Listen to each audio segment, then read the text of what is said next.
my Victorian apartment tour in San Francisco and what $4,000 can get you. In today's video, we're going to go over some of the apartments that we decided against and why we didn't like them, and some rental tips for first timers or 10th timer, seasoned professionals like him. I've actually never gone apartment hunting here before just because my family lives here in San Francisco, and ever since I graduated from college, I ended up just moving back into my parents' home just to save money. But now that I'm 27, I'm feeling really excited to have my own space. So today I get to take you guys along with me.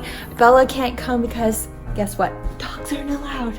The very first apartment is in Glen Park, and it's a 1-bedroom, and it's on the corner of a street. This one is in Glen Park, which is a little bit south of the city. It's located in a multi-unit building on the 2nd floor with 1 bed and 1 bath. The landlord still had furniture scattered throughout the apartment, and the layout was pretty straightforward with the kitchen on the right, living room, and a recently remodeled bathroom and bedroom facing the street.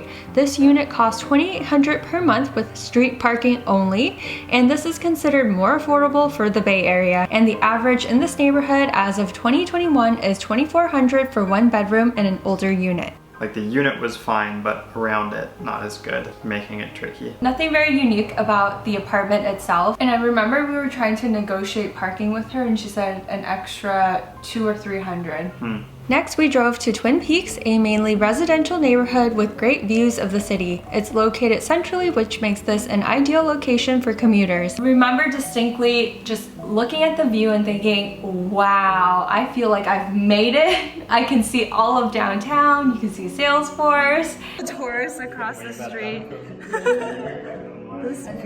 It was a weird layout.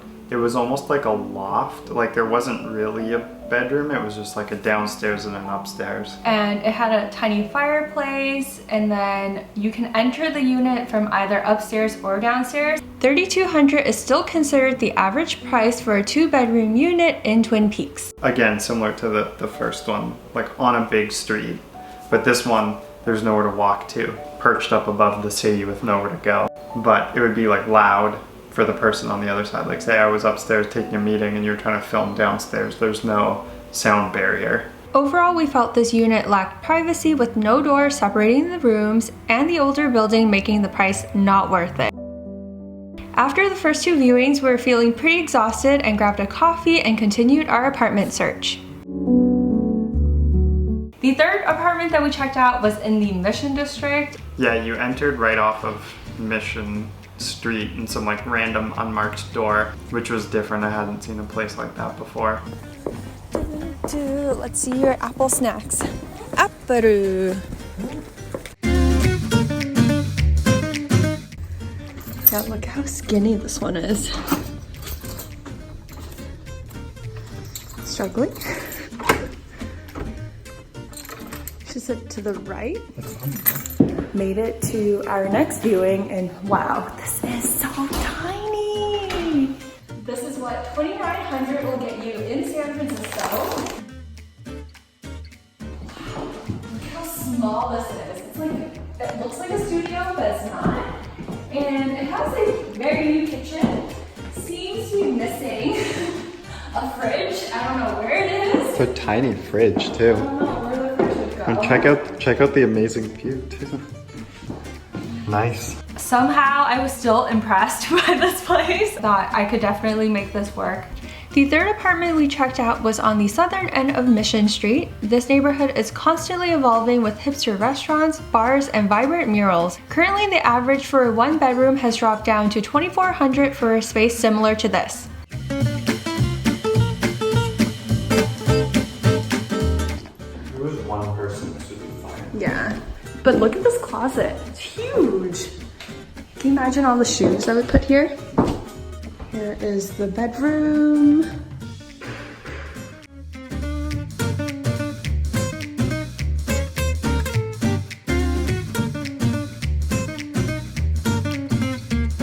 Yeah, it'd be fine for one person, like a big studio, more or less. But yeah, too small. Yeah, can you imagine moving here and then having to use this really tiny little staircase and go all the way up with your furniture?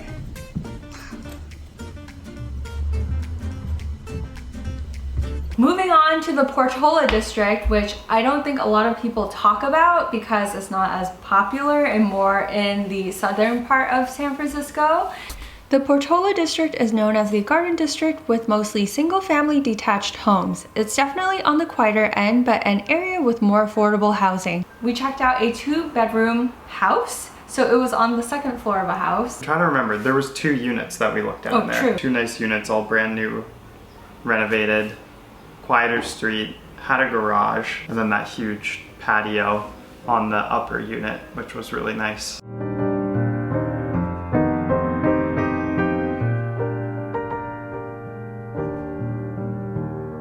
I mean, if you're willing to commute to work and you have a family and you just want that extra space and you don't really care about where you live, I would have totally picked that spot. It had such good lighting and it's really close to the freeway. Yeah, but like I didn't have a car at the time and I was commuting to work on the bus. There's no buses nearby. So it would have added like, I don't know, probably 15 minutes each way. Lastly, we checked out an apartment in Pac Heights in an older unit. This was $3,400 for a 1-bedroom with no parking, and we just felt like it wasn't the right fit. Now let's talk about some of the things you should look out for when you're apartment hunting in San Francisco. The first thing is the weird and funky layouts. When you're looking at the pictures, it might not give you a good understanding of the layout because they can be like converted houses. Like it used to be a full house that they split into 2 apartments or something like that. So I always recommend like going in person on ones that you're maybe like borderline on, because it could have a good layout that wasn't well illustrated in the photos, or a really weird layout that might have looked great. Like maybe the kitchen looked great, but then you realize there's this like weird living room or like bedroom that's in the living room. Another thing to watch out for is the noise. You might be on the first floor or the second floor of an apartment and you might have really loud neighbors. The houses are generally older. It can be very noisy from the single pane windows. Floors a lot of time are original, which is nice because then you get like the cool original floors, but they can be kind of creaky. So if you're down below on like a lower unit, try to get a sense of if you can tell if above, if you're gonna have a lot of stompers or not. Yeah, whenever I was apartment hunting in SF, places would go like within the day that they were listed or within a few days. Like when we were looking, you were sometimes ready to be like, oh, I'm ready for this one, or like, let's sign on this one. But it was like, no, let's see more, there could be more. If you're not sure where to start in your apartment hunting in San Francisco, I wanted to share with you some of my favorite neighborhoods. So on the top of my list has to be the Marina District. I also love Japantown because it's very central, and then further south is the Mission District. If you're looking at places, make sure you're really diligent about the location that you're searching in, because like when we were looking at places, you might find a really good spot, but it ends up like it's too far that you would want to go, and then you waste your time either like going to see that place or just looking at places that would never work.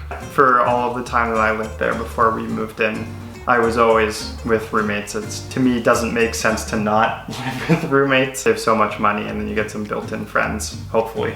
So another thing you should watch out for is the lease term. So for some apartments, after your lease ends, it might renew, but then other ones might go month to month. Keeping everybody in one place for a long period of time can be challenging. If some of the people want to move out, you end up having to move places, it's a lot easier. I hope you guys enjoyed apartment hunting with us, and if you have any other questions, leave them down below. Be sure to watch our previous Victorian apartment tour and check out my series on TikTok. I'll see you next time. Bye!